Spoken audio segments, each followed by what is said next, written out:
Hola, bienvenidos. En esta clase vamos a ver los estudios contrastados del aparato genital masculino y también del aparato genital femenino. Vamos a empezar con la uretrografía, que es el estudio con medio de contraste del aparato genital masculino. Uretrografía, que significa uretra, ¿ya? Es decir, que vamos a visualizar y vamos a valorar la uretra, en este caso la uretra peniana, ¿no?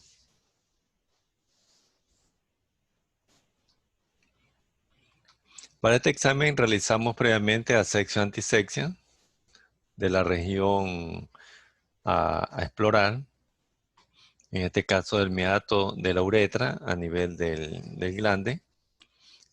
Preparamos medio de contraste y lo diluimos con silocaína en gel para que el paciente no sienta molestias en el momento que se ha introducido el medio de contraste.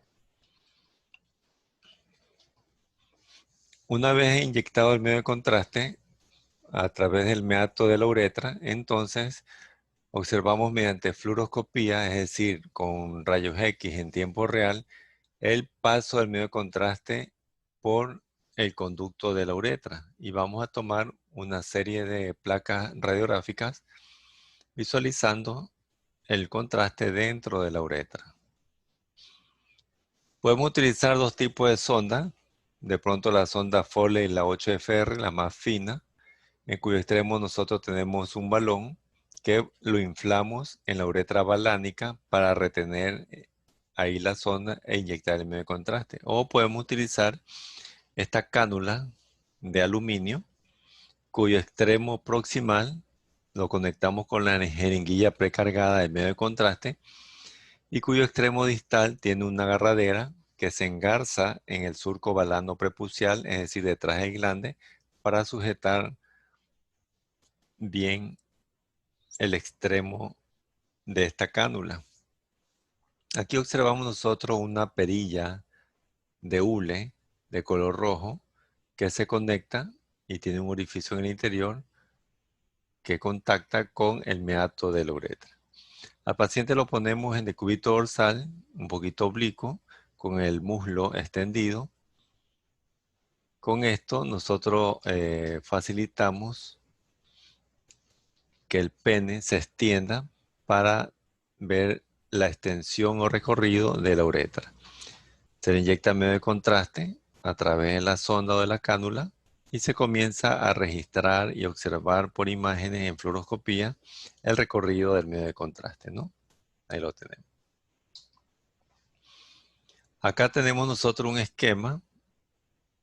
La jeringuilla con el medio de contraste se lo introduce hacia lo que es la uretra. Recordamos que la uretra podemos dividirla en la uretra balánica o distal, uretra peniana o media y uretra prostática o proximal. Acá nosotros tenemos una uretrografía, tenemos la mano del explorador, la sonda, ¿ya? El medio de contraste que está pintando la uretra.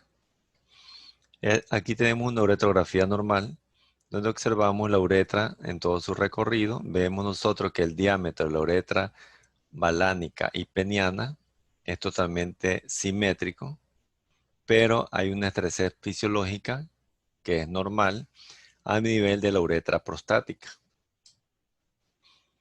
Ahí tenemos nosotros nuestra primera uretrografía patológica, donde observamos una asimetría en diámetro de la uretra. En este caso, vemos nosotros aquí en el tercio medio, en la uretra peniana, un estrechamiento de la uretra, ¿no? Recordamos que acá observamos para ubicarnos, para guiarnos, la mano del explorador. Tenemos aquí el balón de la sonda que se ha inflado con aire, ¿ya? Tengo la uretra balánica, vemos la sombra del glande, el surco balano prepucial, la sombra del pene, los cuerpos cavernosos y esponjosos, ¿no? Y acá tenemos la estrechez fisiológica que es la uretra prostática, ¿no? Entonces la patología aquí corresponde a una estrechez de la uretra peniana. Acá en esta uretrografía encontramos el recorrido del medio de contraste a través de la uretra balánica, peniana, pero o al llegar a la uretra prostática observamos una imagen radiopaca, esto de color blanco de forma irregular que corresponde al medio de contraste, pero que no está localizado ni en la uretra prostática ni en la vejiga, porque no tiene forma de estos dos órganos, sino que como está de manera irregular, entonces significa que hay extravasación del medio de contraste que puede corresponder a la extravasación del medio de contraste hacia lo que es la cavidad pélvica o hacia los tejidos blandos de la sínfisis del pubis. Entonces tenemos ante el diagnóstico de un trauma de uretra a nivel prostático.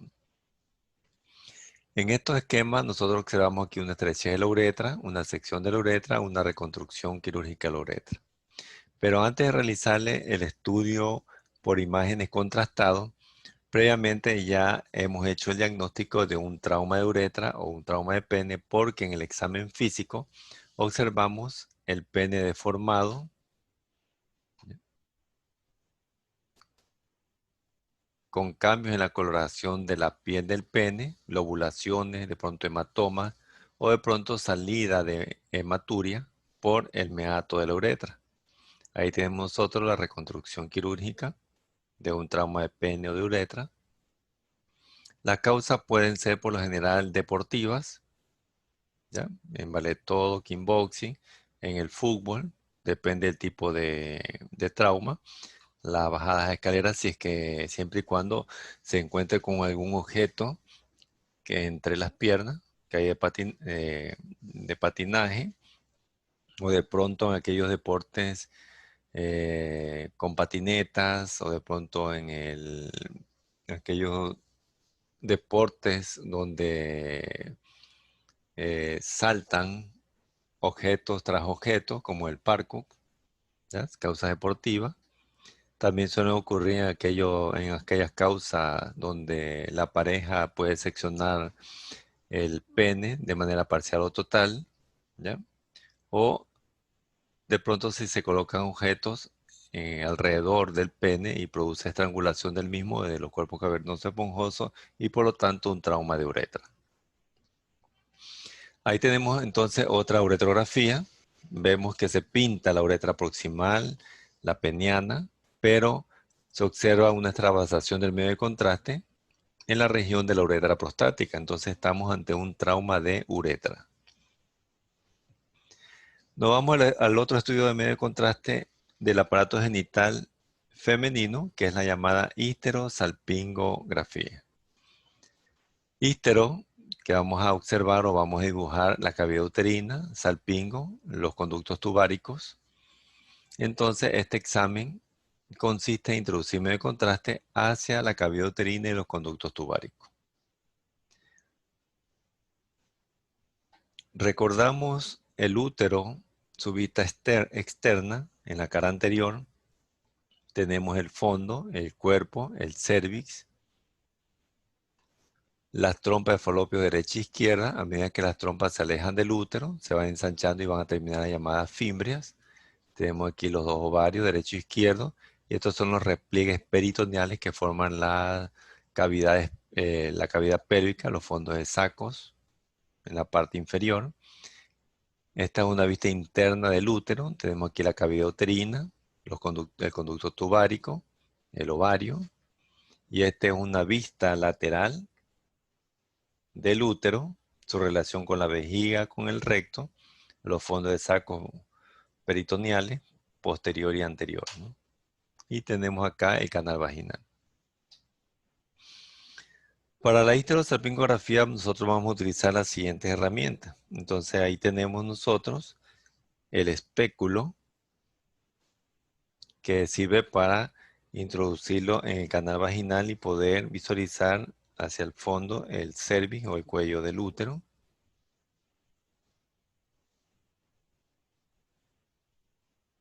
Tenemos acá una pinza de aro que de pronto nos sirve para colocar la punta de la sonda, si es una sonda Foley que es de caucho flexible, o de pronto para hacer la asexia y antisexia.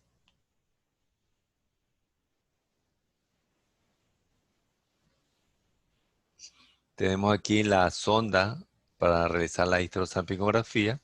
cuya punta se coloca en el endocervi y cuyo extremo proximal es donde se coloca la jeringuilla precargada de medio de contraste. Tenemos acá una pinza larga, que es la pinza tiracuello, que va a sujetar un labio del cervi, ¿ya? Para colocar la punta de la sonda.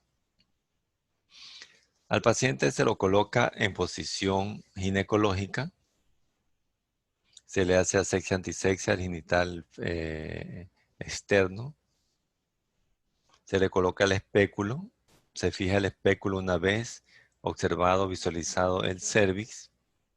Entonces se realiza la colocación de la sonda y se inyecta el medio de contraste.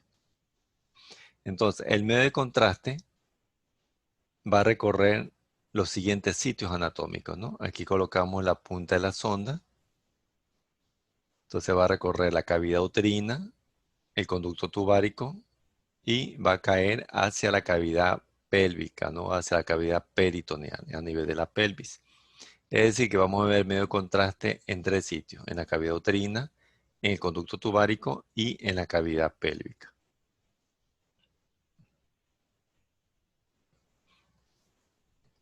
¿Cómo vamos a reconocer estos 3 sitios donde hay medio de contraste, que se va a ver de color blanco o también llamado radiopaco?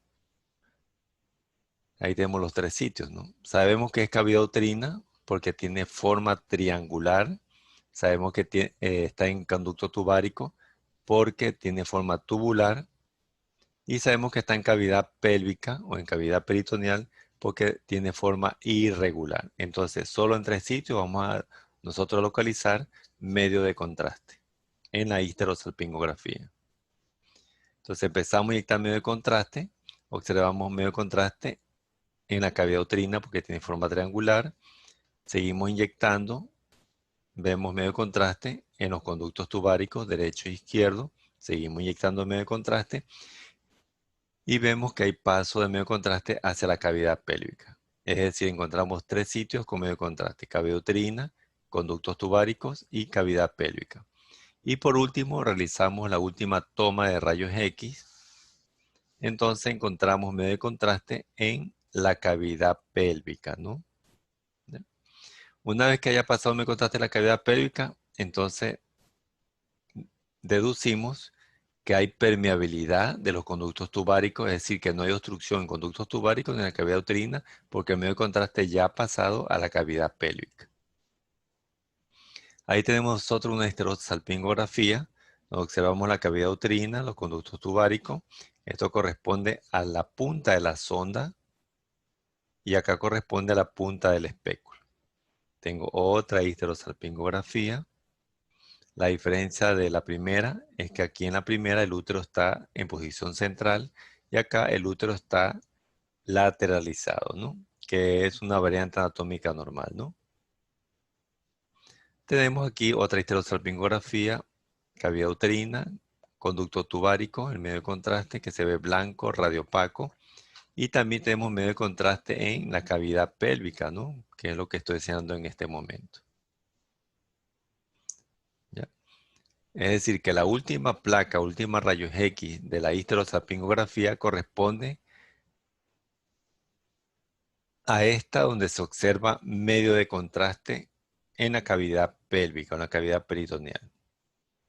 Esto me indica que las trompas de falopio, los conductos tubáricos de la cavidad uterina están permeables, es decir, que no hay obstrucción, por lo tanto va a depositarse el líquido o va a pasar el líquido a través de la cavidad uterina, conductos tubáricos hacia la cavidad pélvica.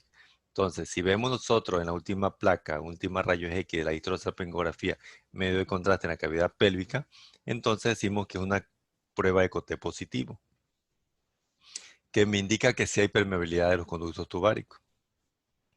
Pero si la última rayos X de la histerosalpingografía no vemos medio de contraste, entonces quiere decir que es una prueba de Coté negativo, que significa que no hay permeabilidad, que hay obstrucción en los conductos tubáricos o de pronto en la cavidad uterina.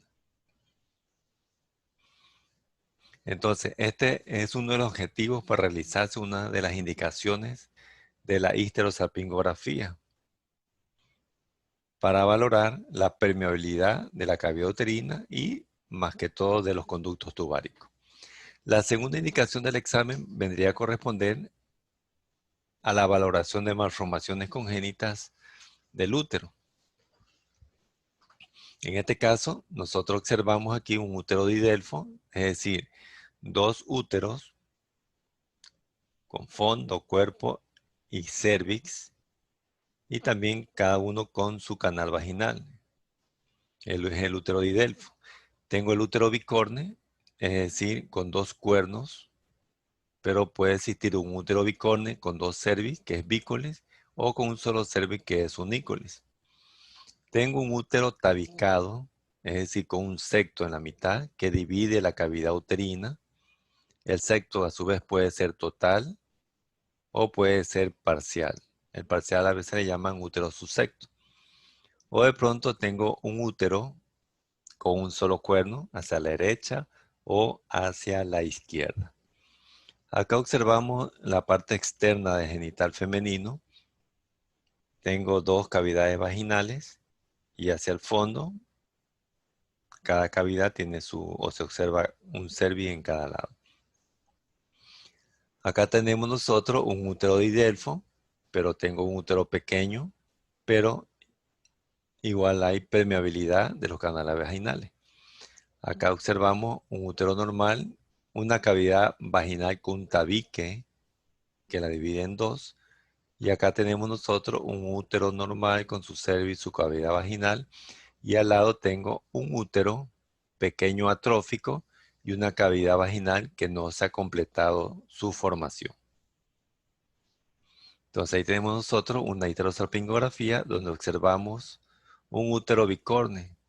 Recuerden que lo que observamos de blanco radiopaco, que es el medio de contraste, solo va a pintar en la cavidad uterina, mas no vamos a poder nosotros observar el miometrio, es decir, la parte sólida del útero. Entonces observamos un útero bicorne con dos cuernos, derecho e izquierdo, y como tenemos un solo cervix, es unícolis. Acá tenemos nosotros un útero bicorne igualmente, pero hemos introducido dos sondas. Quiere decir que tiene dos cervix y entonces es un bicorne bícolis. En esta histerosalpingografía observamos un útero unicorne hacia la izquierda. Acá observamos una cavidad uterina con un tabique membranoso en la mitad, que es un útero secto. Acá observamos igualmente una cavidad uterina con un tabique en la mitad, pero de manera parcial, que es un útero subsecto. ¿Ya? Y tenemos acá una cavidad uterina un poquito irregular que ha perdido la forma triangular como normalmente tiene que ser, porque se observan imágenes nodulares aquí a nivel del fondo uterino, incluso aquí a nivel de la luz se observan imágenes redondeadas, radiolúcidas, que son imágenes de sustracción, que corresponden a los llamados miomas, es decir, que este es un útero miomatoso. Recordamos la clasificación de los miomas en el útero y nos encontramos que existen tres tipos. Los que se localizan hacia la cavidad uterina son los miomas submucosos. Los que se localizan en el miometrio son miomas intramurales o murales. Y aquellos miomas que están en la superficie del útero son los miomas subserosos. Entonces, lo que observamos aquí en la cavidad uterina, en la histerosalpingografía, corresponden a los miomas submucosos, ¿no? En esta histerosalpingografía.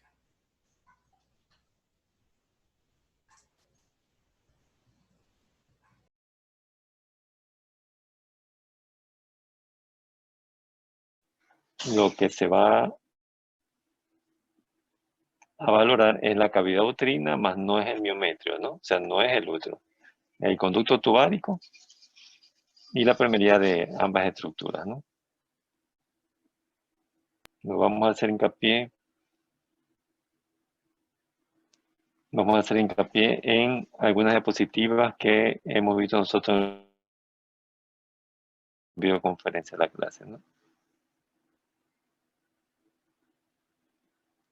Una pregunta, ¿ahí me ven ustedes? No. Sí, doctor. Ah, ya muy bien. Ya está bien. Estaba minimizando el panel, ya, para que me entre en la laptop. Ya. Entonces, bueno, esto ya lo hemos visto, ¿no? Podemos utilizar dos, digamos como dos dispositivos, ¿no? Una zona Foley o de pronto esta canastilla de aluminio, ¿no? Cualquiera que tengamos nosotros en la mano, ¿no? Para estudiar, ¿no? Y por fluoroscopía, así en tiempo real, se va observando cómo ingresa medio de contraste a través de la luz de la uretra, ¿no? ¿Ya? Y ahí lo observamos, ¿no? Lo que hemos visto nosotros. Recuerden que el medio de contraste en una uretrografía y una histerosalpingografía se lo observa radio opaco, ¿ya? Entonces, esa es la respuesta que ustedes tienen que coger, radio opaco, ¿no? Es esto, ¿no? Esto blanco aquí, en la densidad del medio de contraste en una rayos X es radio opaco, ¿no? Esa es la respuesta, radio opaco. Porque hay una pregunta que menciona, ¿y cuál es la densidad del medio de contraste en la uretrografía y en la histerosalpingografía? Entonces, como hemos visto tomografía, hemos visto de pronto resonancia magnética, vamos a poner hiperdenso, hiperintenso, pero menos radiopaco porque este término lo utilizamos nosotros en el ciclo pasado, ¿no? En el séptimo semestre, ¿no? Porque ahí entramos todo lo que es la parte de rayos X, ¿no? Pero recuerden, ¿no? Es radiopaco el medio de contraste, ¿no? Ya lo hemos visto. Aquí tenemos en la uretra balánica esta bolita aquí que está llena de aire, que es radiolúcido, porque el aire es radiolúcido, ¿ya? Que es el globo de la zona, ¿no? El balón, que se lo llena de aire o también se lo puede llenar de líquido. En este caso está lleno de aire, ¿no? Porque se lo ve negro, no radiolúcido. Recuerden esta imagen de aquí, ¿no? Esta imagen es de extravasación de medio de contraste y se extravasa el medio de contraste porque hay una ruptura de la uretra. Y ahora, ¿cuál de la uretra está rota, no? Recuerden que son tres, ¿no? La balánica, la peniana propiamente dicha y la uretra prostática. Si vemos aquí el glande, aquí tengo la balánica, ¿ya? La peniana, entonces no se ve la prostática, entonces aquí tiene que estar la ruptura, no se la ve. Este medio de contraste extravasado me indica que aquí hay una ruptura, ¿no? Es como una manguera que de pronto está rota, entonces el agua circula normalmente con un diámetro normal en la manguera normal y cuando encuentra ahí un hueco, entonces se extravasa, ¿no? El agua, ¿no? Igual, ¿no? ¿Por qué se extravasa? Porque de pronto hubo un trauma de pelvis, de huesos de pelvis, entonces hay un trauma de uretra, ¿no? Ya lo hemos visto en la inspección física, eso ahí lo van a ver ustedes en el internado, de pronto en urología, si tienen asignatura de urología, entonces van a ver al paciente, tienen que examinarlo, ¿ya? Y mediante la exploración física ustedes pueden dar su impresión diagnóstica clínica de que tiene un trauma de uretra, un trauma de pene o de pronto, bueno, aparte de la hematuria que presenta en el meato de la uretra. Bueno, las causas ya hemos visto en el video de conferencia de la clase. ¿Ya? Y tengo otra extravasación, otra imagen de extravasación del medio de contraste, ¿no? ¿Ya? Recuerden el nombre del examen, ¿no? Histerosalpingografía. Histero viene de útero, salpingo de trompas, ¿no? De falopio, ¿no?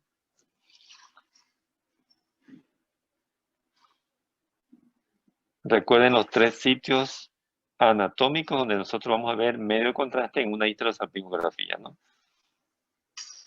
Cavidad uterina, conducto tubárico y cavidad pélvica. Solo esos tres sitios, ¿no? No puede haber otros sitios más, ¿no? Y se lo va a diferenciar por el aspecto, ¿no? O se lo va a relacionar o de pronto confirmar de que se trata de cavidad uterina por la forma triangular, forma tubular, el conducto tubárico y forma irregular la cavidad pélvica, ¿no? Porque el medio de contraste se vierte hacia la cavidad peritoneal, hacia la cavidad pélvica. Ya ahí estamos viendo, ya, ahí vemos, ¿no? Aquí solo tenemos cavidad uterina y conductos tubáricos, ¿no? Esto que se ve acá, esta es la punta del espéculo metálico y esta es la sonda, ¿no? Lo mismo.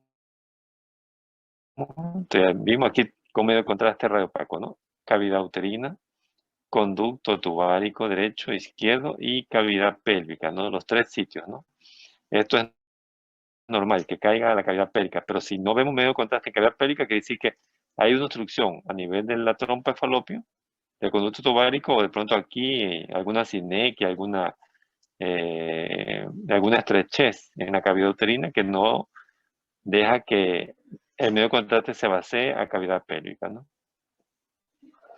Entonces, si el medio de contraste lo vemos ya en la última película de rayos X en la cavidad pélvica, quiere decir que sí hay permeabilidad. Entonces decimos que es una prueba de Coté positivo. Hay permeabilidad, sí hay permeabilidad, ¿no? Y si no vemos, entonces quiere decir que no hay permeabilidad, hay una obstrucción. Entonces prueba de Coté negativo. ¿Dónde se fue el medio de contraste que estaba acá en la prueba de Coté positivo del útero de trompa de falopio? A la cavidad pélvica, ¿no? ¿Dónde se fue el medio de contraste que estaba en la cavidad uterina en la trompa de falopio? Salió por el canal vaginal, ¿ya? Por eso no vemos nada, ¿no? Bueno, esto aquí son para ver alteraciones, malformaciones a nivel de lo que es el útero, ya que hemos visto las diferentes malformaciones, ¿no? Y por último tenemos que los miomas que se ven o se valoran en la histerosalpingografía son los miomas submucosos, ¿no? Son estas imágenes redondeadas, radiolúcidas, que ustedes ven que se proyecta a la cavidad uterina, ¿no? Lógico que no tiene la morfología de la cavidad uterina que es triangular, ¿no? Pero tampoco, o sea, no se parece en nada a trompa de falopio, perdón, a conducto tubárico, ni tampoco cavidad pélvica, ¿no? Lo más parecido, como es vertical, está en la línea media, a la cavidad uterina, ¿no? Entonces ahí tenemos diferentes miomas, ¿no? ¿Sí?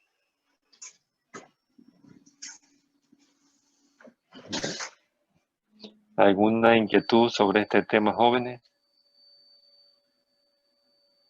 Sí, doctora, es una consulta. El medio de contraste en lo que es la uretrografía no alcanza en lo que es la vejiga. En este caso no, pero sí hay un examen que se llama uretrocistografía, ¿ya? Uretrocistografía, que pinta la uretra y la vejiga. Pero más bien ese examen está dirigido más hacia la vejiga que hacia la uretra, ¿no? En este caso solo queremos valorar nosotros la uretra, entonces se llama uretrografía. Pero más que todo, como ustedes vieron, en paciente adulto, ¿no? En paciente adulto, ¿no? En cambio, en paciente pediátrico no tenemos patología eh, para hacer una uretrografía, pero sí tenemos patología en pacientes pediátricos para valorar la vejiga, ¿no? Para ver los reflujos vesicoureterales, ¿ya? De pronto vejiga neurogénica, ¿ya? Lo que es infección de vía urinaria, el IBU, que aparece más en niñas que en niños, ¿no? Pero sí existe el examen que pinta hacia la vejiga, ¿no? Ese se llama uretrocistografía o lo abrevian solo como cistografía, ¿ya? Como cistografía, ¿no? Es parecido el método, bueno, en niños es un poquito con más delicadeza y no se inyecta manualmente, sino que se mete medio de contraste por gravedad a través de solución salina con medio de contraste, entonces va cayendo por el equipo de enoclisis hacia la uretra, ¿no? Y va pintando la vejiga, ¿no? Y ahí se va viendo si existe o no reflujo, ¿no? Vesicureta, es decir, de la vejiga hacia lo que es los uréteres, ¿no? Tanto derecho como izquierdo, ¿no? Y eso más que todo cuando hay infección de vías urinarias, ¿no? ¿Sí? ¿Alguna otra inquietud, jóvenes?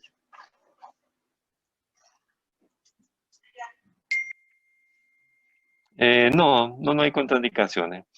En paciente masculino, la uretrografía por lo general se la realiza por el trauma de uretra o de pronto por si es que hay alguna anomalía para ver lo que es eh, cuando no tiene una erección permanente, ¿no? ¿Sí? No recuerdo el nombre de la patología. Disfunción eréctil, para una disfunción eréctil, ¿no? ¿Sí?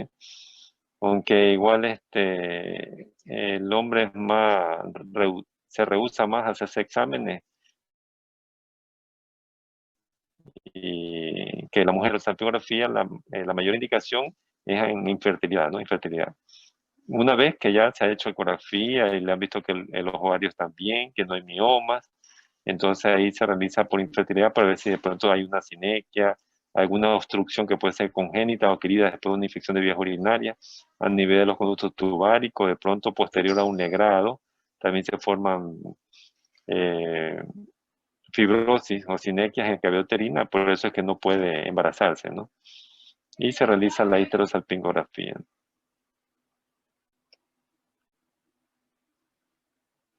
¿Alguna otra inquietud? ¿No? Bueno, joven. Entonces hemos terminado la clase del día de hoy de estudio contrastado del aparato genital masculino y también femenino, ¿no?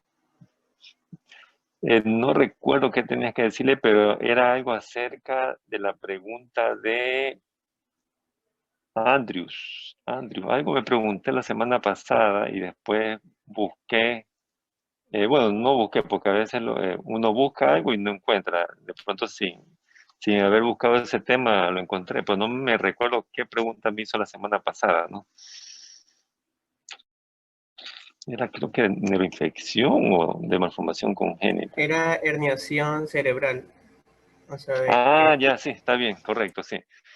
Sí, mire que justo no sé qué estaba muneando por ahí, estaba investigando algo, un artículo, y ahí encontré, sí puede existir cuando hay hipertensión endocraniana, una herniación parecida a la que nosotros vimos en malformación de Chiari, ¿no? En la de Chiari, ¿no?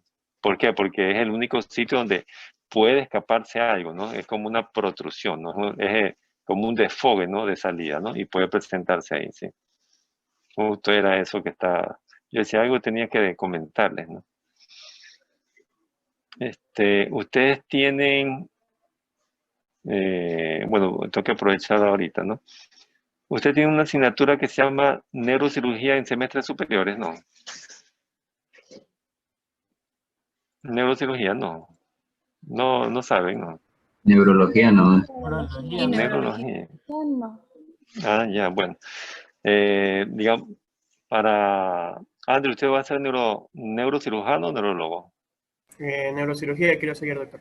Ya, bueno, para los que tengan la misma inclinación de Andrews, como los veo muy pilosos, o sea, muy estudiosos y muy preguntones, si ustedes tienen la oportunidad de escoger, no sé si es que estará el doctor Mena, ¿ya?